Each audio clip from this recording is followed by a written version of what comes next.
students, welcome to the third session of the physics class.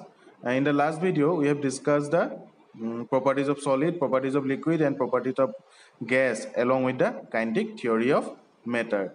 In this class, we will discuss the cohesion and adhesion forces, then Brownian motion, and the changes of state.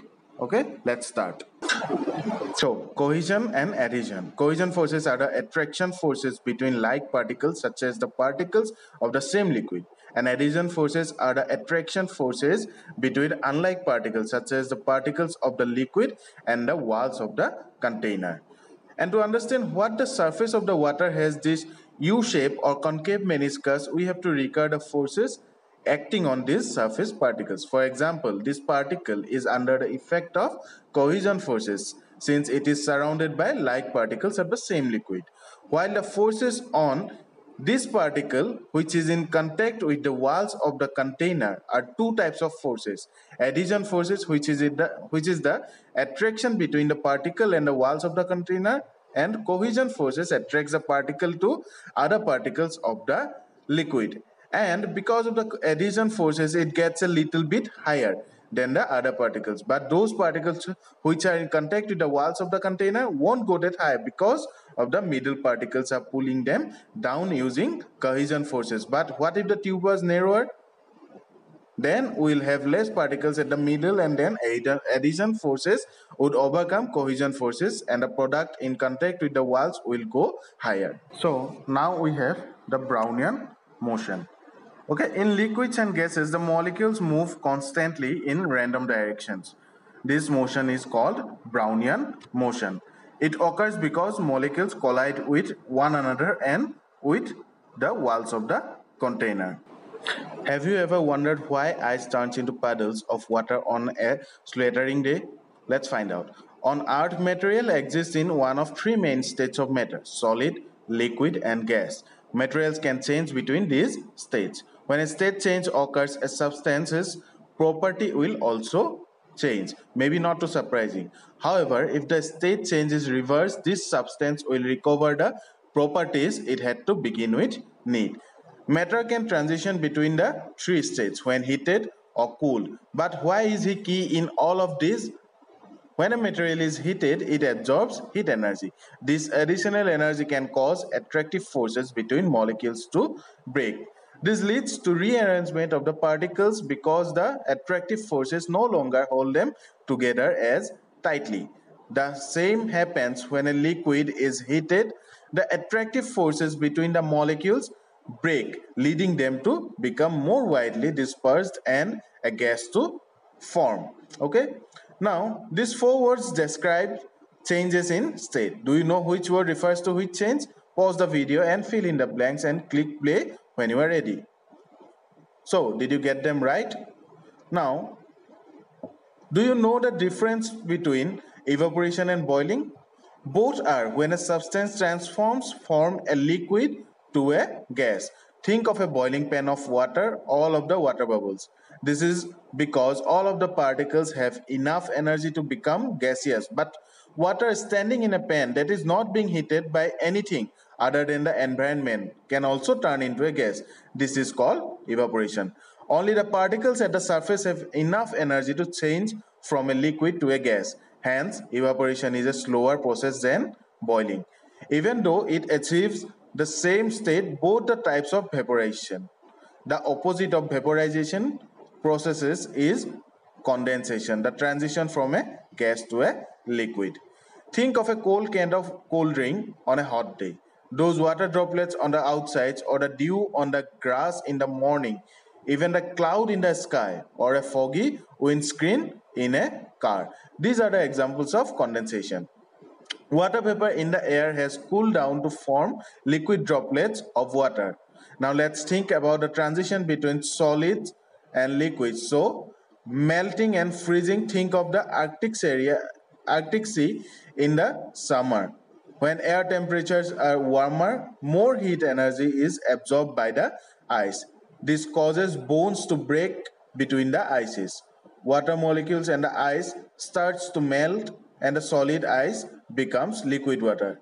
But in the winter season, the air temperatures are colder, and so seawater freezes and the ice water starts to form again. There is a less heat energy within the ice, and so more bonds can form holding it together as solid ice. So far so good. But did you know that sometimes when solids are heated, they get turned straight into gases? This is called sublimation. This is only demonstrated by particular materials such as solid carbon dioxide, also known as dry ice. When subjected to a certain pressure, it will turn straight into gaseous carbon dioxide. Liquid carbon dioxide does exist, but only occurs under very high pressures. Similarly, gases can turn straight into solids when cooled. This is called deposition. Let's check out how much you remember about the changes of states. Pause the video and fill the blanks. Did you remember them all? No? Or yes? See, our final thing to discover is when a material changes states, the mass stays the same. The density changes, so the mass per unit volume, but the mass does not change. A glass of nice cold Coke weighs the same whether the ice is solid or the ice is melted. Now see, we have melting or fusion. In solids, the molecules are closely packed and are held together by stronger forces. However, they vibrate constantly. When a solid is heated, the molecules vibrate faster. Starting from the outer surface, the molecules overcome the intermolecular force between them and move away from one another. The intermolecular space increases. The solid then becomes a liquid starting from its outer surface. As I refer to the video, yes, remember? Next, see, the temperature remains constant till all the molecules have absorbed enough energy to enter the liquid state. The process by which a solid melts to form a liquid when heated is called melting or fusion. This occurs at a fixed temperature for pure substances. The fixed temperature at which a substance moves from its solid state to its liquid state on heating is called the melting point of a substance. Then we have vaporization. The change of state of a substance from liquid to vapor state is called vaporization. Both boiling and evaporation are forms of vaporization. Boiling. When a liquid is heated, the molecules acquire energy and move around at random in the liquid with greater energy. Next, at a certain temperature, all the molecules acquire enough energy to overcome the intermolecular force of attraction. At this temperature, the liquid is converted to vapor from everywhere within the body of the liquid. This is called boiling. The fixed temperature at which a substance boils and changes from its liquid state to its gaseous state on heating is called the boiling point of the liquid. Then, evaporation. Molecules inside the liquid are attracted by molecules on all sides. But a liquid has a free surface. At the surface, the molecules are attracted by other liquid molecules on only one side. If the surface molecules have enough energy to overcome the force of attraction of the liquid molecules, they escape from the surface. These escaping molecules form the vapor of the liquid. Hence, even before the boiling point is reached, many molecules of a liquid leave its surface. That is, they vaporize. Then the gradual change of state of a substance from liquid to vapor that happens at all temperatures is called evaporation. It is a surface phenomenon. It takes place at the surface of the liquid and not throughout the liquid. The heat required for evaporation is absorbed from the liquid and anything in contact with it. This has a cooling effect on the objects in contact with the liquid. For example, when sweat evaporates from our skin, it takes heat away from our body. Hence, we feel cool. Evaporation of sweat helps to maintain our body temperature at 37 degrees Celsius. Next, we have condensation. When a gas is cooled, the energy of its molecules decreases and they slow down.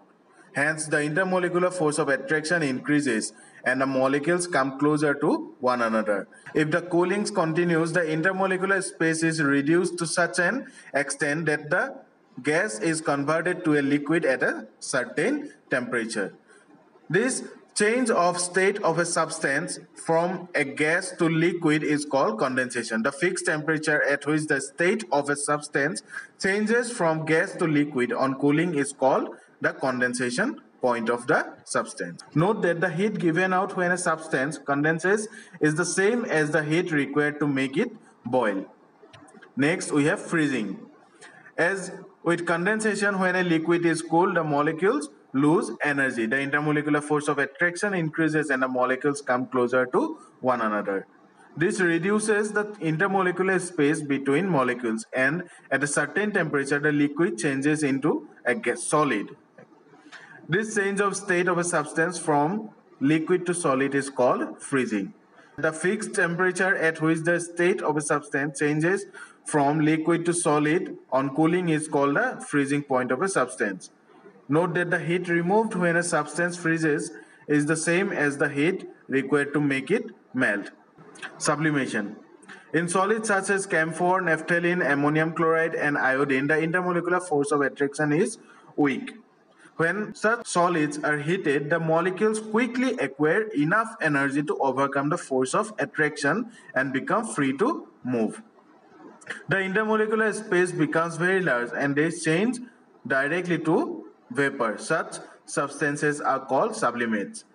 The process by which a substance changes from solid to vapor directly without passing through the intermediate liquid state is called sublimation.